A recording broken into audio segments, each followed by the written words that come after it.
We've all been able to like meet minds, even though if you listen to our music individually, you can tell that there's a different wave that we each have, but we're all talented enough to be able to give and take ideas to help, you know what I mean, just improve on everybody's styles. And maybe, you know, maybe being like, hey, yo, instead of singing it this way, turn that into a chant, because that's what's gonna hook.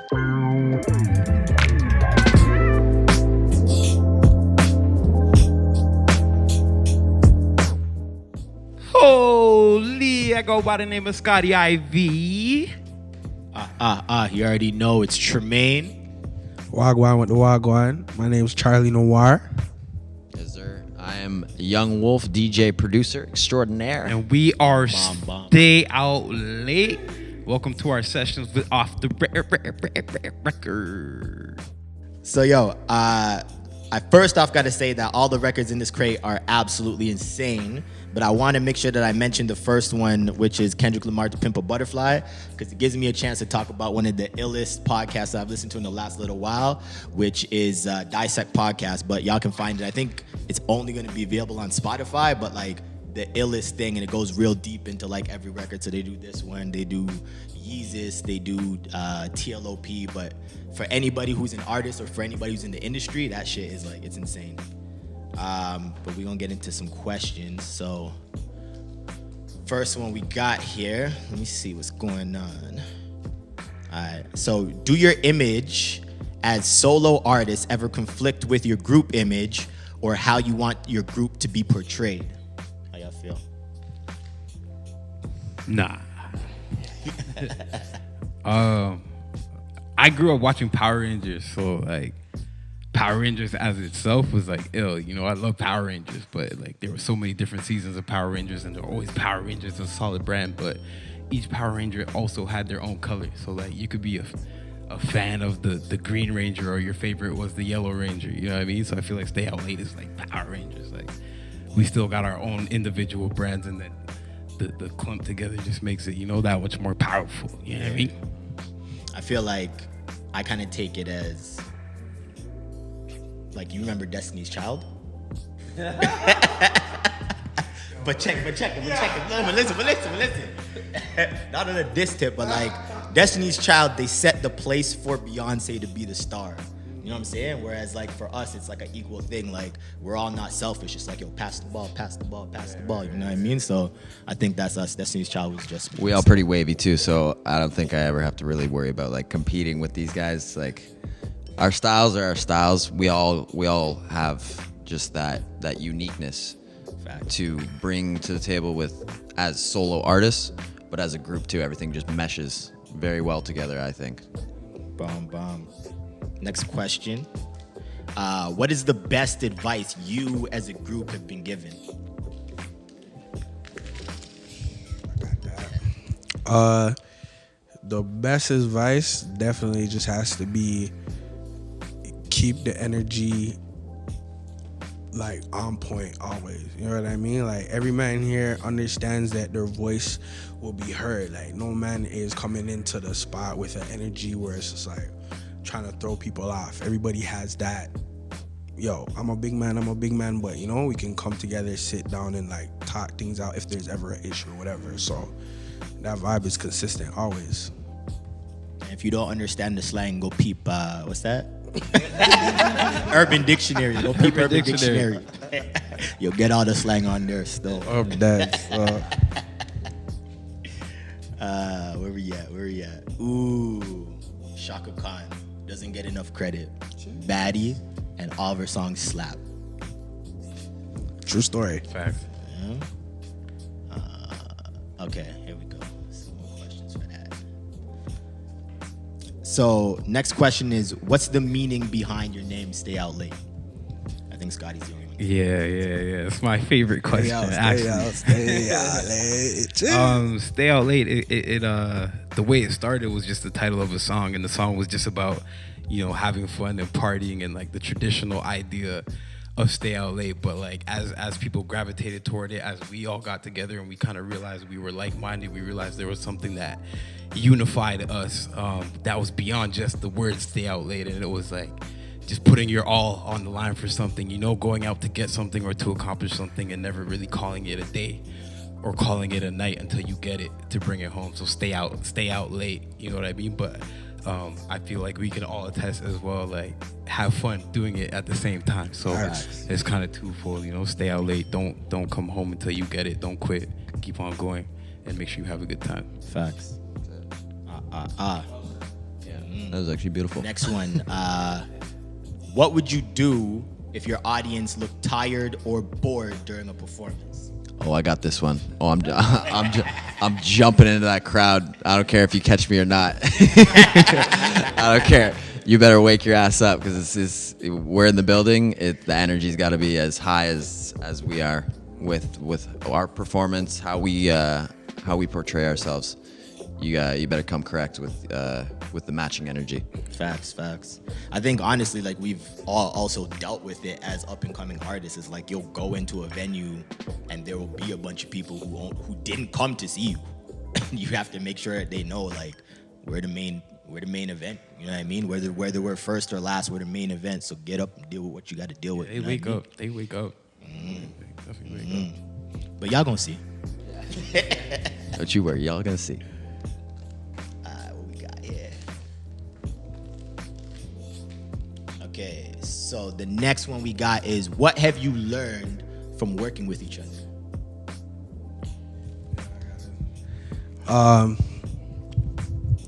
It's been like a really great experience because me myself, Charlie Noiir, I'm like a newer addition to Stay Out Late. So we had a really dope opportunity to lock in the Corthas in wherever.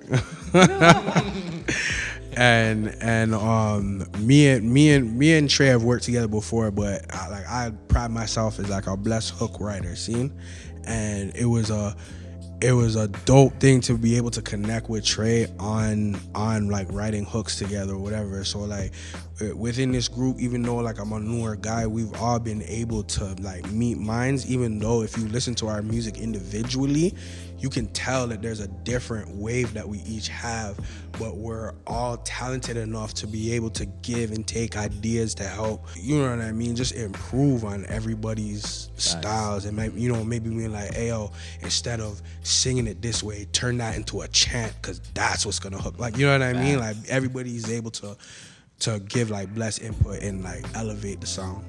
Yeah, to build on that, like you hit it, because I feel like we're all amazing, talented artists, but we each have a comfort zone. But like each of our comfort zones, the other three members of the group represents everything outside of that. So like we look at each other for like, okay, cool, I can step out this way, or I can step out that way, and we're all functioning at, you know, the best of our capability because of each other to bounce off ideas and such. Facts. Are there any musicians who inspire you, and what qualities do you admire about them? That's a tough one off the top of the head. I mean, I can start because everybody in the world knows mine, but mine's is Kanye. Like up and down, that dude is just like, he's the epitome of what I want to be as an artist, in terms of the fact that it's just like, I don't want to be put in any box. You know what I mean? Like, you might see me do something that's really rap rock-esque. You know, you might see me do something that is, you know, I don't know, country or whatever the case may be, but it all has its place, and it's really an opportunity for me to open the eyes and the taste of my audience, you know what I mean? Because I want everybody to be able to exist in a space where like you're that eclectic. There's no barriers to you. I'm gonna touch on one too. I'm gonna have to say one guy who, like, you know, I've never really personally given enough credit to would be Avicii, and being a DJ and an EDM artist. To watch that guy's documentary. If you guys haven't seen that documentary, watch it. It's amazing. But to see what that guy did and how many places he toured, his hustle, his love for the music, his fan base, like everybody loved him, and you know, God rest his soul. But that guy has just he pushed the boundaries of music as a whole, with branching out from his like regular EDM big room stuff, his festival style stuff, and working with other artists in the industry that are just like in a completely different genre. And that's what I like to say I can bring to the Stay Out Late crew. Is, you know, I got the EDM background, but I like all music really. So hey, yo, I gotta speak to that for the fact that like when you hear the production on the project that we're putting out, and you realize that the range that this dude has when he goes from like does something in the Afro beats era, and then he goes into like the authentic OG hip hop, and then he goes into like the trap. This guy, like, there really is no boundary. You're not ready for it. It's not like a man is in his ear telling him to do this or that. Like, he's just doing it. Like, we're waiting for the beat to get cooked, and it gets cooked, and we're like, what is this? Right. You know what I'm saying? So I wouldn't say that I have one specific artist. I kind of pull from everything that I listen to, and if you hear my individual music, you definitely hear it. Like I was telling Scotty the other night, yo, I grew up on Christian rock music. Like, you know what I'm saying? Like I've been blessed to, you know what I mean, have an ear for like different type of sounds and all these things, whatever that I can, you know, blend into my own thing. Like you'll hear DMX and you'll hear Trippie Redd. Like, you know what I mean? Like I've always been drawn into people with like special kind of voices, and I can lean into like their own different sauces, and I can pull from that and like bring it into my own thing. So yeah, I don't think I have just one. I just like pull from everything I really hear. Yeah, I would answer the question pretty much the exact same way as Charlie. I grew up listening to my parents listening to CHFI and like oldies and like adult contemporary and Bryan Adams and Celine Dion and like Elton John, and then my sister's listening to like, you know, Capleton and like dancehall and like all of that, and then my older brother's listening to Mobb Deep and Jay-Z. So like I never really had any boundaries as far as like musically what I could imagine or what I would enjoy, you know what I mean? So everybody inspires me. Everybody that's working hard, everybody that's you know, that's seeing success as a result of that hard work is an inspiration to be honest. All right, here's one for y'all that y'all gonna love. How did the idea of Baddieville come about? There's so many baddies. I can speak for the voice note just in the beginning, but I can't really, because when you guys did the hook, like that was a whole separate. Trey, shit, you but, got to get that off. There's a skit in the beginning that is just like it's a voice of like a friend of ours or a friend of mine. So that was just like really like, I don't know, concerned with her perception of Stay Out Late and what Stay Out Late represented. It like it was a really heated, emotional conversation, and we've moved on past then, and like we've you know, repaired our friendship. Everything is good, but the gravity of the emotion of that conversation was captured in the voice note that's in the beginning of the song. So that's where that part of it comes from. For the rest, I mean, what can we say? Like, okay, straight. I said, let me be honest. So if you know Stay Out Late in Toronto, you know that we like to party. You know what I mean? When we turn up, we turn all the way up till all after hours, every type of thing. You know what I mean?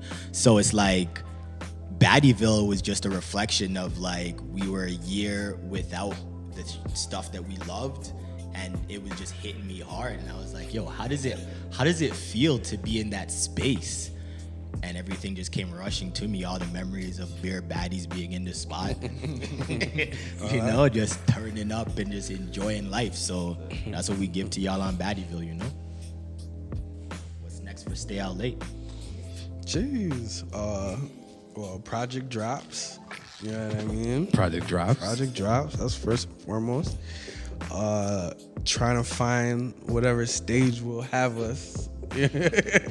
Yeah, we've been deprived of the live experience for a year and a half to like 2 years, and like it's crazy. The music is so ill, and like I feel like the personalities are so ill, and the imagery is so ill that everybody forgets that when we get on the stage, like that's probably the best thing we do. So Fact. that's definitely coming for sure. And then basically it's the onslaught from there. Every man is dropping their own singles, projects individually after, and we just gonna keep coming back to back to back to back to back. It's a content season, you know what I mean? Yeah, man said it all. Maybe we'll get another album in there. I don't know. This has been a lot of work though, but I mean, might have to like take another trip up to the Corthus. Yo, one more time, it's your man Scotty IV with Tremayne, with Charlie Noiir, with YoungWolf. We are Stay Out Late.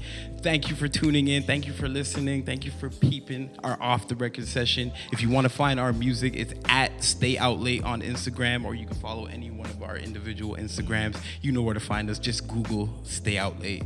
Thank you once again for tuning in. Appreciate y'all.